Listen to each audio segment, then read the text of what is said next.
আপনি কি ভেবেছেন আপনার নামাজ দিয়ে আপনি জান্নাতে যাবেন? আপনি তাহাজ্জুদ গুজার, সেজদা দিতে দিতে কপালে দাগ ফেলেছেন, এটা আপনারা জান্নাতে নেবে না। আপনি এলাকার সবচেয়ে বড় হাতেম তাই দানশীল, এই দানের ভরসায় বসে আছেন।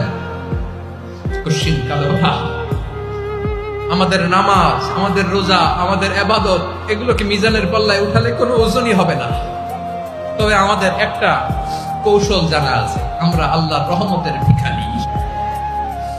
আমরা সেদিন আগেই গুনার স্বীকৃতি দিয়ে দেব। আমরা বলবো, আল্লাহ তুমি প্রশ্ন করার আগে তোমার একটা কথা বলি, আমারে কিছু জিজ্ঞেস করো না, আমি সব করেছি।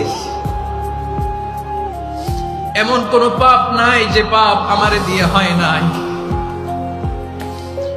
তোমার রহমত দিয়ে তুমি জান্নাতে পাঠাবা, তোমার দয়ায় জান্নাতে যেতে চাই, আমল দিয়ে না। পারবেন বলতে? কিয়ামতের দিন আমরা বলবো, আল্লাহ আমার আমল দিয়ে জান্নাত চাই না, আমি তোমার দয়া দিয়ে জান্নাত চাই। তোমার দয়া ছাড়া আমার কোনো উপায় নাই।